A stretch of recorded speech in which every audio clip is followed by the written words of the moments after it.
유도선 목사입니다. 오늘은 사랑하는 여러분들과 함께 칼럼 한 편을 나누고자 합니다. 제목을요, 나는 믿음이 작은 자인가 보다, 이런 제목으로 함께 나누고자 합니다. 저는 하나님 앞에 기도할 때도 제 자신의 믿음을 점검을 합니다. 하나님, 저는 정말 믿음이 작은 자인가요? 제 믿음에 어떤 결함이 있나 좀 봐주세요. 여러분 앞에 저는 먼저 태어난 선생이 분명하죠. 먼저 태어났다는 겁니다. 그리고 먼저 목회도 먼저 하고, 그리고 이제는 땅 위의 수고를 거치라 하시니, 이제는 하나님의 부르심을 또 제가 먼저 받게 되겠죠. 그런 입장에서 오늘 칼럼은 정말 모든 성도들을 사랑하고 그리고 위하는 마음, 또 하나는 저와 같은 동력자들을 도와드리고자 싶은 이런 마음에서 작성을 한 겁니다. 그래서 나는 믿음이 작은 자인가 보다, 이 점을 믿음은 각각 분량이 다르잖아요. 그래서 설교로 다룬 것이 아니라 하나의 칼럼으로 이렇게 다룬 겁니다. 그러니까 혹시 오늘 이 칼럼을 시청하시면서요, 저하고 다른 같지 아니한 믿음을 갖고 계셔도 괜찮습니다. 형제 그 믿음을, 성경은 그러잖아요. 내 믿음을 갖고 있어라. 자, 제가 왜 제 믿음은 참 작은 자인가 보다 그러는가? 마태복음 28장에 보면은 주님을 모시고 갈릴리 바다를 건너가다가 아주 큰 풍랑을 만났죠. 그 제자들이 주님을 깨우면서 주여, 저 우리가 죽게 되었나이다. 그때 주님이 하신 말씀이 어찌하여 무서워하느냐, 믿음이 작은 자들아, 그러셨어요. 그리고 바람과 바다를 꾸짖으시니까 잔잔해지더라. 이런 믿음을 갖고 계신 분이 계세요. 근데 저는 믿음이 작은 자인 것 같다는 거죠. 또 마태복음 14장 31절에 보면은 베드로가 물 위로 걸어간 그런 기사가 있죠. 그러다가 파도를 보고 빠져들어갔어요. 근데 또 주님이 하신 말씀에 믿음이 작은 자여, 어찌 의심하였느냐. 그리고 손을 내밀어서 마가복음 9장 23절에는요, 주님이 변화산상에서 내려오시는 겁니다. 그랬더니 그 제자들의 어떤 간질병인가, 그거를 고치려고 그러다 고치지 못하고, 그래 그 아버지가 있단 말이에요. 주님, 할 수 있으면 내 아들을 좀 고쳐달라. 근데 주님이 뭐라고 그랬어요? 할 수 있거든요. 무슨 말이냐? 믿는 자에게는 능치 못할 일이 없나니라. 그러시고 그걸 고쳐주셨죠. 이런 믿음을 갖고 계신 분이 있어요. 그에 비해 저는 믿음이 작은 자인 것 같다는 거죠. 우리가 다 건강하고요, 편안하고 그럴 때는 다 믿음이 좋은 것 같습니다. 베드로처럼 큰 소리 치죠. 주여, 왜 내가 지금은 따를 수가 없나이까? 내가 죽는 데까지 따라가겠나이다. 주님을 위해 목숨을 바치겠나이다. 이렇게 건강하고 다 편안할 때는 다 그렇게 큰 소리 친다는 거죠. 근데요, 비가 내리고 창수가 나고 바람에 부딪히는 날이 오는 거예요. 그런 날에 편안하다, 안전하다, 그때 임신한 여인에게 해산 고통이 이런 것 같이 그런 날이 누구에게도 갑자기 온다는 거죠. 그렇지 않습니까? 편안하던 그 집안이 어떤 일 하나로 해서 대본 이렇게 풍랑을 만날 수가 있다는 거죠. 그럴 때 그의 믿음이, 그 큰 소리 치던 그 믿음이 바울과 같이 말이죠. 바울이 로마서 8장에서 누가 우리를 그리스도의 사랑에서 끊으리요? 환난이나 곤고나 박해나 기근이나 적신이나 위험이나 가리랴. 올려면 오라, 덤빌려면 덤벼라.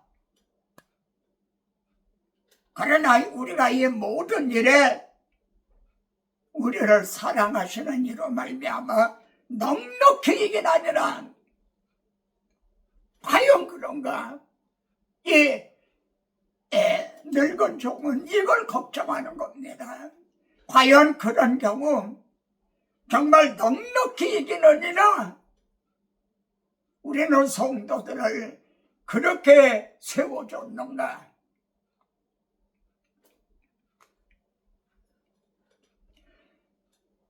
히브리 11장 믿음장에 보면요, 이 사람들은 다 믿음을 따라 죽었으며 그럽니다. 믿음을 따라 죽었으며 믿고 죽었다는 거죠. 그리고 약속을 받지 못했다. 그리스도가 오시는 것을 보지 못하고 죽었다는 거죠. 신약의 성도들도 그래요. 믿고 죽어요. 그리고 약속을 받지 못한, 주님이 재림하시는 것을 보지 못하고 죽는 말이죠. 그런데 그걸 멀리서 바라보면서 환영을 했다. 그리고 우리네 땅에서는 외국인과 나그네로나 멀리서 바라보고 소망 가운데 믿고 죽었다는 거죠.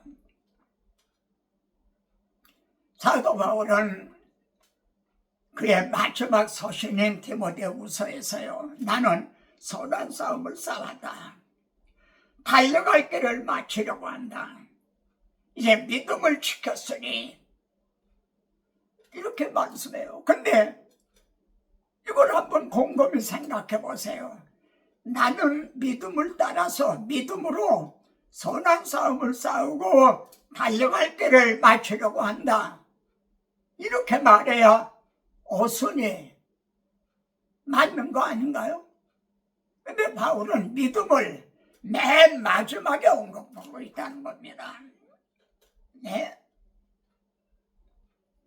그리고 같은 디모데후서 2장 18절에 보면 어떤 사람들의 믿음을 무너뜨리느니라, 이런 말에 믿음이 무너뜨린다는 거예요.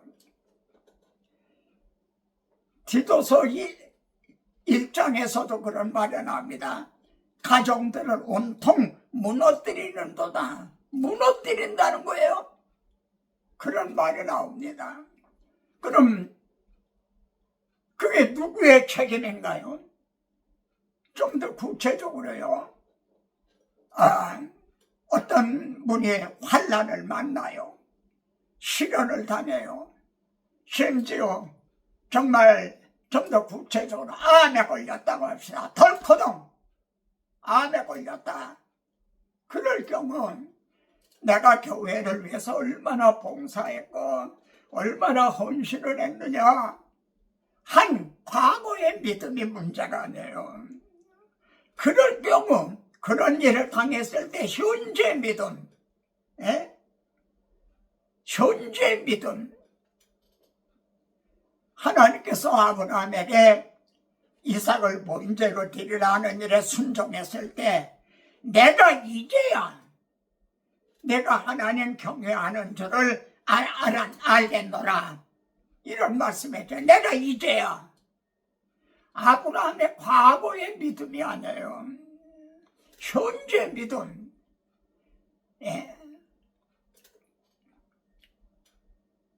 그런데 지금 우리의 고민은요, 정말 임종식까지 바울처럼 내가 믿음을 지켰다. 믿음을 지키고, 임종식까지 믿음을 지키고, 그리고 믿고, 현재적인 믿음을 가지고 믿고, 소망 가운데 가느냐, 아니면 죽는 순간까지도 나는 날 수 있다, 고쳐주실 것이다, 죽지 않으려고 발버둥 치듯 하듯이 떼 밀리듯이 가고 있는 건 아니냐. 그래, 그 믿음의 그 순간, 결정적인 순간에 무너지는 게 아니냐. 이 지금 늙은 종은 그걸 걱정하고 있는 겁니다. 그렇게 무너진다 하면 그 배 위에는 누가 있어요? 마귀가 있는 거예요. 사탄의 기만, 거기에 속는다는 거죠. 첫째, 저와 같은 목회자들이 쏟고 있는 거 아닌가? 또 성도들이 쏟고 있는 건 아닌가? 마귀에게 말입니다. 우리가 소천했다 그러잖아요. 근데 소천했다는데 소천에서 하나님 나라가 있는 그분이 가서 그 장로님, 권사님, 집사님 그분들이 거기가 있는 거 우리는 보질 못하잖아요. 그냥 소천했다 그러기만 하지 정말 그분이 거기 계신지 안 계신지 그걸 우리는 확인할 길이 없잖아요. 그러니까 이런 점에서 내가 믿음을 지켰다. 바울의 마지막까지 믿음을 지켰다. 하나님의 아브라함에게 이제야 내가 내 믿음이 참 믿음이라는 것을 내가 인정한다. 과거의 믿음이 아니라 임종하는 순간까지 믿음을 지키다가 믿고 소망 가운데 둘러 있는 가족들을 위로하면서 가고 있는가? 이 점은 저만의 고민이 아니에요. 다시 말씀드리죠. 루터가 95개 되는 반박문을 붙이고 종교개혁을 할 때 그랬잖아요. 근데 92번째가 말이죠. 그리스도의 백성들을 향해서 성도들 향해서 편안하다 하는 자들은 다 물러가라 그럽니다. 그게 바로 에레미야 8장 11절에 있는 말씀이에요. 구약의 거짓 선지자들이 지금 머지않아 예루살렘의 멸망을 하게 되는데 그런데도 편안하다 안전하다 그랬어요. 그래서 루터는 94번째에서 그리스도인들은 고통, 죽음, 지옥을 통하여 오히려 그 연단을 통해 더 그리스도를 믿고 의지할 수 있도록 훈련되어야 한다. 편안하다, 안전하다, 만사형통 그게 아니에요.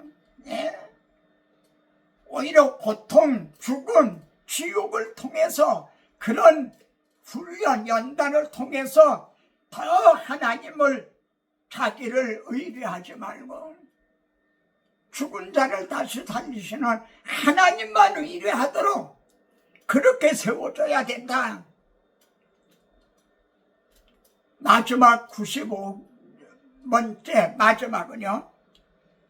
그래서 성도들로 하여금 편안하다는 그 말에 의해서가 아니라 오히려 많은 고난을 통하여 하나님에 들어가도록 말이죠.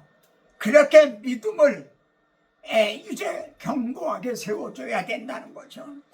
다시 한번 보세요. 그렇게 돼 있어요. 에레미야 5장 30절에는요. 이 땅에 무섭고도 놀라운 일이 있도다 그래요. 이 땅에 무섭고도 놀라운 일이 있다는 거예요. 그건 뭐냐면 제사장들은 권력으로 다스린다는 거예요. 선지자들은 거짓말한다는 거예요. 편안하다 거짓말한다는 거예요. 근데 성도들은 아멘 한다는 거예요. 그러니까 결국은 어떻게 되겠느냐, 그렇게 돼 있어요. 결국은 멸망한 거죠. 나는 이러다가 일생 동안 예수 믿고 그러던 사람이 결정적인 순간에 무너지는 거 아니냐. 그게 누구의 책임이냐면 나와 같은 설교자의 책임이라는 거죠. 그들을 고난을 통해서 믿음으로 세워주지 못한 오늘 칼럼이 바로 주제가 여기에 있습니다. 그러면 여러분, 환난과 시련 고난 중에서도 넉넉히 이길 수 있는 믿음의 근거, 구원의 확신, 그게 어디서 오나요? 어떤 체험에서 오는 겁니까? 영업을 들었기 때문에, 환상을 보았기 때문에 그런가요? 믿음의 근거, 구원의 확신이 어디서 오나요? 모세의 율법과 선지자의 글과 시편에 나를 가리켜 기록된 것이 이루어져야 하리라. 그리고 그대로 이루어졌지 않느냐? 하나님은 언약하시고 언약하신 바를 이루어 주신 이를 여기에 믿음의 근거, 믿음의 확신이 있는 거예요. 하나님은 거짓말하실 수 없는 두 가지 사실, 언약하셨어요. 그리고 맹세로 보증해 주셨어요. 이 두 가지는 거짓말하실 수 없다는 거예요. 그러면 하나님은 거짓말쟁이가 되죠. 성경은 거짓말책이 되는 거죠. 여기에 믿음의 근거, 믿음의 확신이 있는 거예요. 그래서 바울은 에베소 3장에서요. 지식에 넘치는 그리스도의 사랑을 알고, 그리스도의 사랑을 안다. 하나님의 사랑을 안다. 그래서 그 너비와 길이와 높이와 깊이가 어떠함을 깨달아 하나님의 모든 충만하심으로 너에게 충만하게 하시기를 원하노라. 이 성경을 통해서 하나님의 사랑, 그리스도의 은혜의 그 넓이, 길이, 높이, 깊이가 어떠한 걸, 이걸 전해줘야 되는 거죠. 그래야 성도들의 믿음의 뿌리가 박히고 터가 굳어진다는 얘기죠. 설교의 깊이가 없으면은 그걸 듣고 자라는 성도들의 믿음의 뿌리가 깊지 못하는 거죠. 마치 꽃보다 꽂은 꽃과 같아서 반짝 꽃은 펴요. 근데 열매는 맺지를 못하는 거죠. 무슨 뜻인지 이 늙은이의 고민이 정말 모자나 하나님의 부르심을 받을 이 늙은이의 성도들을 이제 생각하고 동력자들에게 간절히 부탁하는, 마귀에게 속지 말자는 이 간절한 권면의 문제를 이해가 되십니까? 하나님은요, 천지 만물을 창조하셨는데 거기에 질서가 있고 섭리가 있어요. 일반 섭리에 의해서 하나님은 지금 다스리시는 거예요. 일반 섭리. 그런데 기사이적이라고 하는 걸 비상섭리라고 그래요. 비상할 때에 발동하는, 그건 보편적으로 아무 때나 누구에게나 나는 일이 아니라 그건 비상한 때에 일어나는 일이라는 거죠. 근데 오늘날 성도들은요, 아까 앞에서 이제 제가 인용한 성경 구절, 그게 전부 비상섭리와 같은 거거든요. 근데 여기에 매달리고 있는 건 아니냐. 여러분 성경을 보시면 비상섭리가요, 창세기에는 없어요. 출애굽 과정에서, 그리고 엘리야 엘리사 시대 그 아합 이세벨이 판을 치던 그때, 그리고 주님의 복음 시대 사복음에, 그리고 사도행전에 주님의 부활을 증언한 그때, 거기에 나타나요. 성경 모두에 나타나는 게 아니에요. 바울 보세요. 디모데 보고 내 자주나는 그 위장병 때문에 포도주를 조금 써라, 이런 말을 해요. 바울이 내가 너의 디모데 위장병아 예수의 이름으로 물러가라, 뭐 그러고 있잖아요. 하나님은 일반 섭리로 지금 다스리세요. 특별 섭리는 물론 저는 특별 섭리도 인정을 합니다만, 그건 보편적으로 일반적으로 일어나는 일은 아니라는 거죠. 그래, 이 점이 주님이 의심하는 도마에게 내가 본고로 믿느냐, 보지 못하고 믿는 자들은 복되도다. 그래서 지금은 나의 의인은 믿음으로 말미암아 살리라, 한 믿음으로 말미암아 사는 시대인 거죠. 하나님의 약속을 믿는 믿음으로 말미암아 살리라. 일본의 도피성 교회 엔도 목사님의 지금 투병 중에 있습니다. 항암 치료를 받고 있어요. 그분이 난 항암 치료 안 받겠다, 믿음으로, 그리고 식생활을 통해서 나는 이제 그렇게 하겠다는 걸, 제가 히스기야가 병들었을 때 하나님의 무화과 반죽을 거기다 발라라, 그 말을 하면서 하나님은 의사를 통해서도 역사하신다.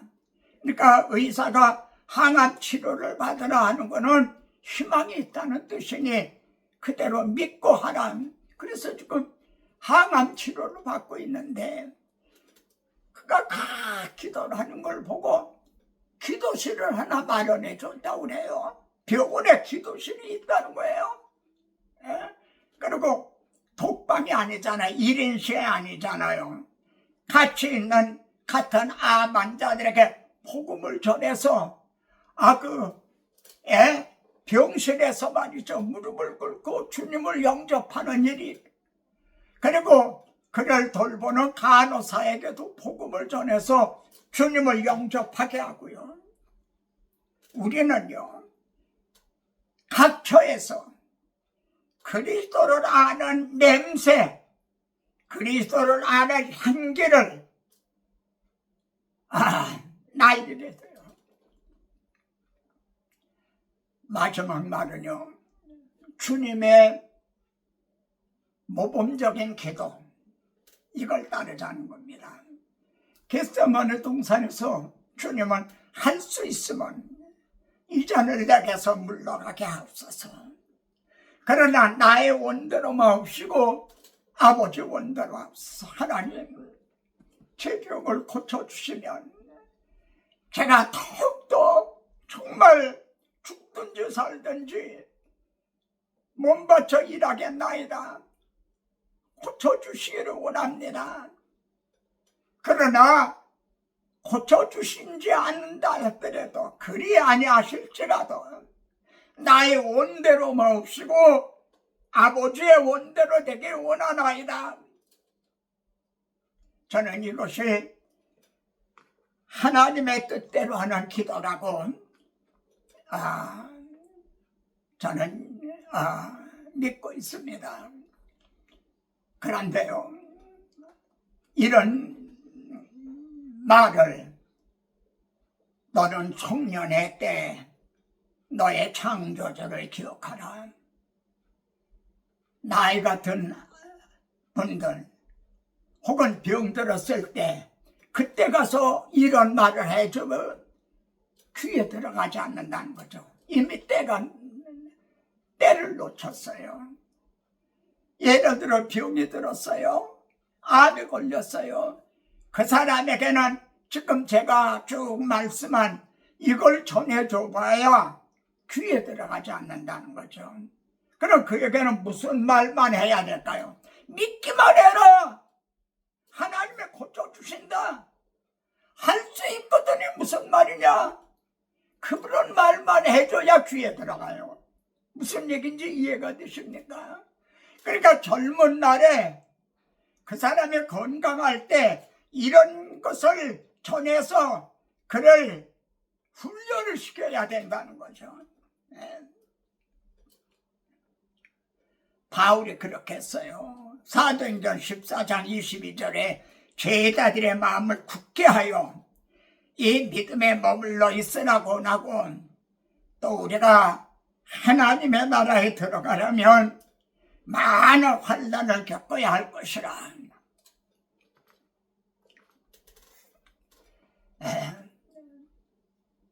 저희 집에 누가 오시면은 예배를 드리는데 제가 좋아하는 찬송이 뭔지 알 때 이 찬송을 불러요.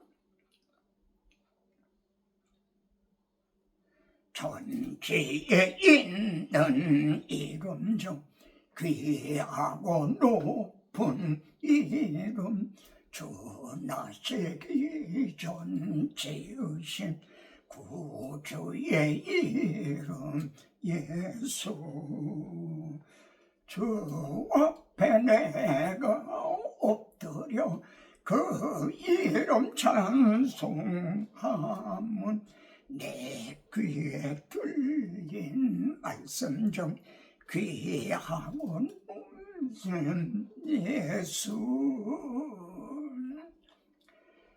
유도선 목사가 이제 부르심을 받았다 소천했다 하거든 제게 이 찬송을 불러주십시오. 저 하늘 본향집 나 올라갈 때에 시온 성 언덕 위에서 시온 성 언덕 위에서 수많은 천사들 날 인도하리라. 저 밝고도 묘한 시온성 향하여 가세. 내 주의 찬란한 성에 찬송하며 올라가세. 하나님 아버지, 오늘 이 말씀을 통해서 성도들에게 힘이 되고 위로가 되고 소망이 이제 주어지게 되길 원합니다. 진심으로 사랑하는 동역자들에게 오늘 말씀이 또한 도움이 되고 하나의 방향을 제시해주는 그런 말씀이 되기를 원합니다. 저희들은 모두가 다 주님의 피로 사신 주의 소유된 종입니다. 가라 하면 가고 오라 하면 오나이다. 먹든지 마시든지 살든지 죽든지 무엇을 하든지 주의 영광을 할 뿐이옵니다. 믿음의 뿌리가 박히고 터가 굳어져서 누가 우리를 그리스도의 사랑에서 끊으랴. 환난이라 칼이랴. 순교자적인 믿음. 그래서 우리가 넉넉히 이기느니라 하는 모두 다 이기는 자들이 되기를 원합니다. 이쪽에 아담과를 미혹한 그 사탄은 오늘날 성도들을 결정적인 순간에 탈락시키도록 그런 일에 우리가 속지 않게 하시고 굳건하게 견고하게 세워주는 우리들, 많은 사과 열매가 태풍에 다 떨어지는 그런 일을 만나지 않도록 오늘 말씀이 도움이 되고 유익이 되기를 원하와서 주 예수 그리스도의 이름으로 기도드리옵나이다. 아멘. 다음 시간에 또 뵙겠습니다.